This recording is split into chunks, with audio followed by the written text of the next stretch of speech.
the 7 observations on real estate 2022. I did not make hold on here. Did not make a slide for this. So let me just grab it here. Let's see.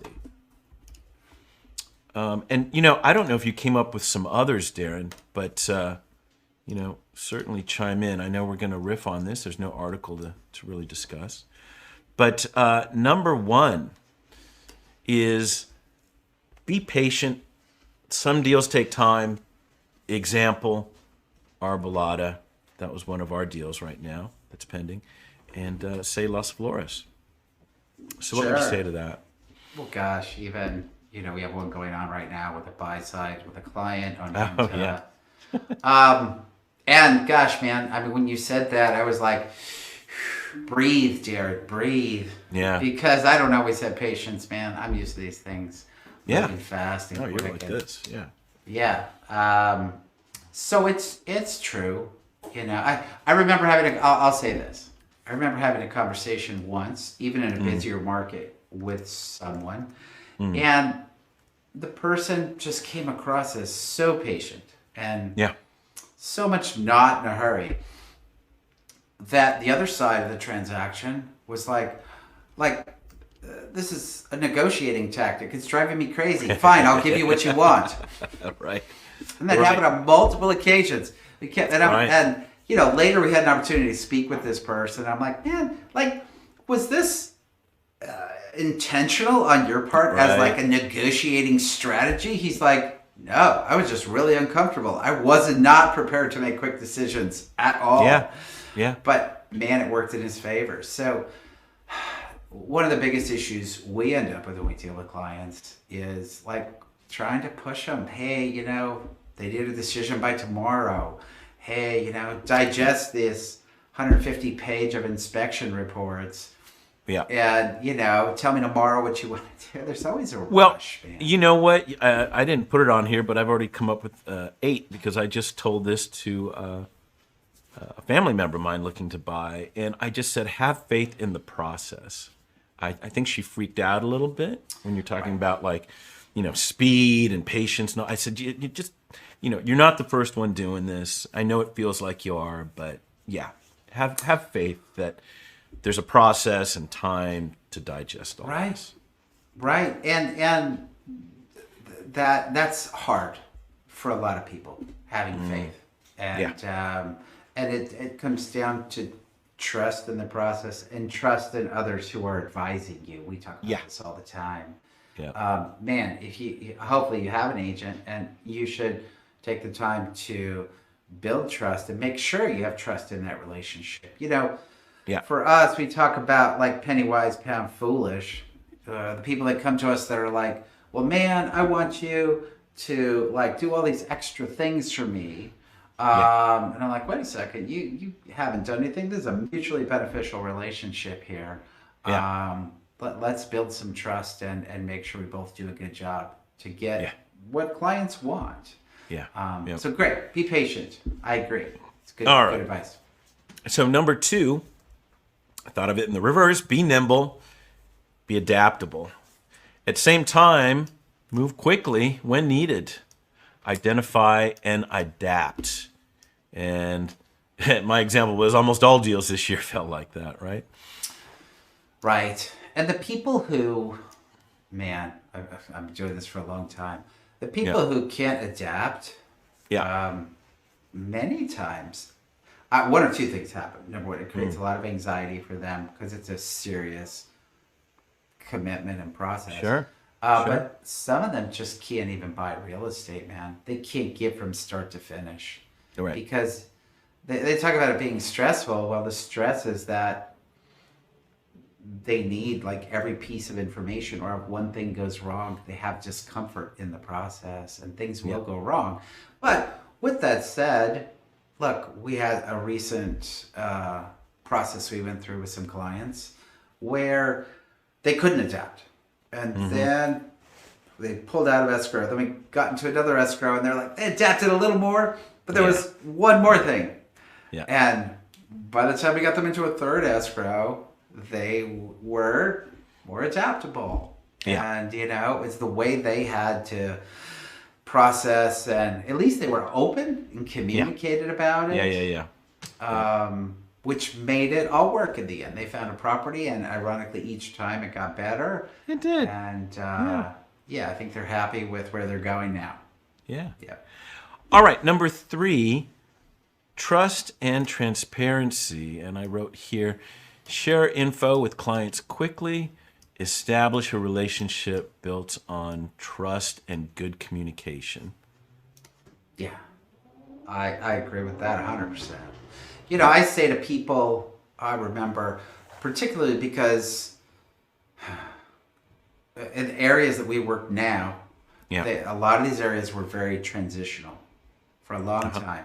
And there's still varying degrees of quality and safety and other elements related to a lot of the areas we serve. Right. I remember often just saying to people, they would kind of feel uncomfortable to say, I don't feel safe in this neighborhood. Well, look, man, I'm not here to judge you. You're here to buy the house you want. Right. So just say it doesn't work. You could say why. If you say why, that allows us to understand you better. And deliver what you're seeking as a buyer, for sure. Right. As a seller,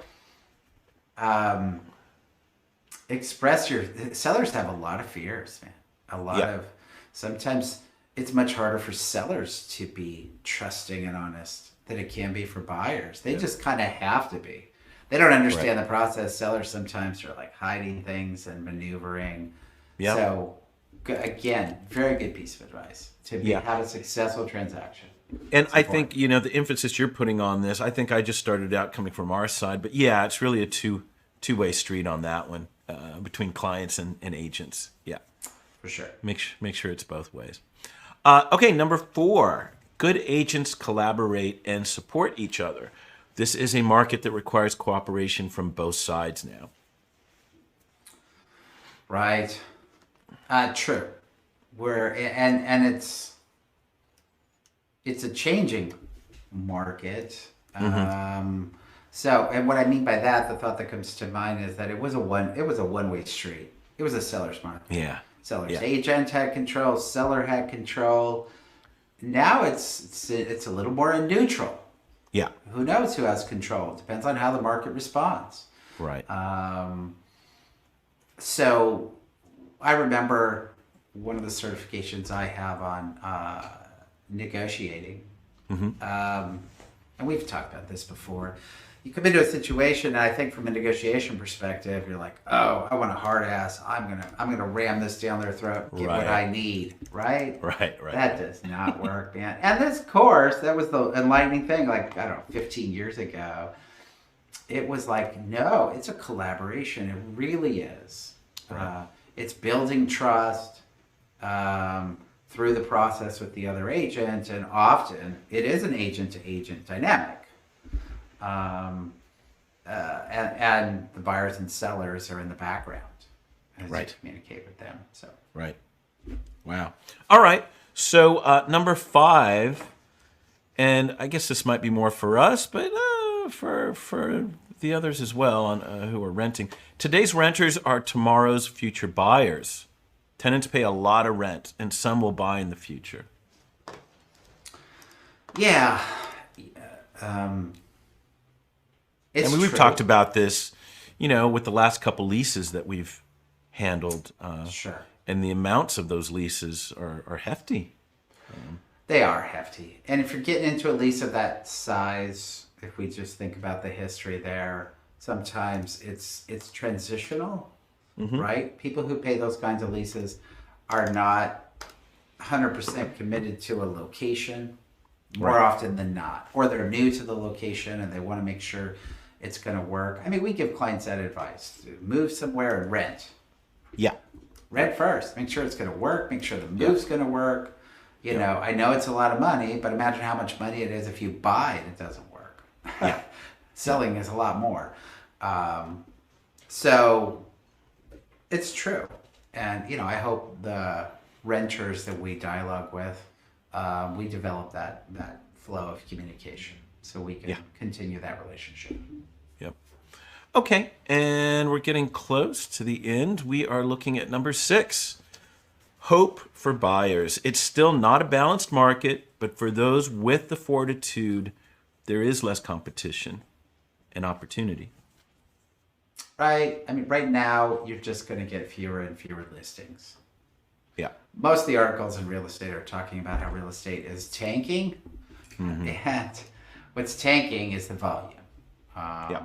I don't know who benefits from, lower volume. Typically benefits sellers, not Right. buyers. Ironically, when they talk about it tanking, it's balanced. There are some more opportunities for sure that did not exist 3 to 6 months ago.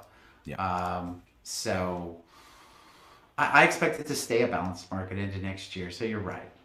Collaboration, trust, and being ready to move when something becomes available. Adaptability, all those things. It's a good list you put together, Joe.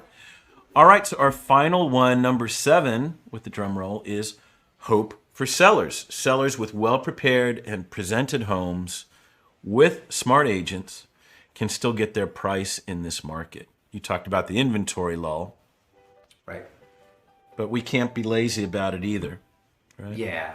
And that's absolutely the case. And you see as we review these listings and closings. Oops. I can't hear you. Oh. Maybe that's on your end, Joe. Wife, can you hear Darren? Hold on. Okay. Oh, there you are.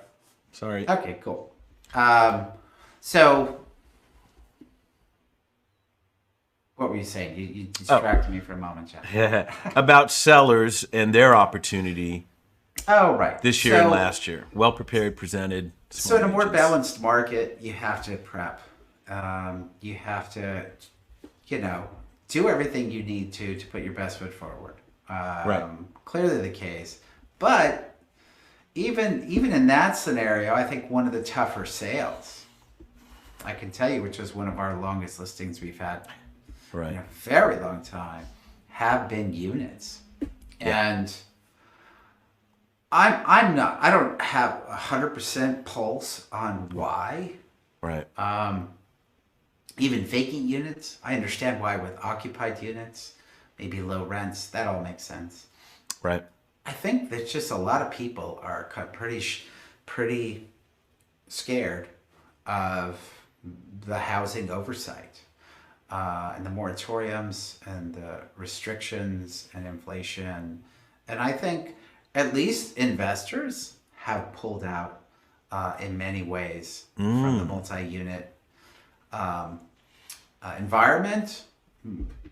And for me, I think if that ends up being more owner-occupant on multi-units, I say good. Because it is a way to get in and have ownership and create some financial stability. Yeah. But that was the tough pocket this year that never fully recovered, even with good prep. That's a good point. Right. We'll see what happens next year with that market. Yep. Well, later on in seller wins or buyer wins rather, I'm going to show you one place that, house, 2 units in the back, just looked great, and they got a price break. So we'll check that out. Cool. Okay, well, look, so those are your top 7 observations from Darren and Joe on what they saw in 2022, and I think this very much covers and carries over into 2023. Rules to live by, golden rules to live by in real estate, for sure.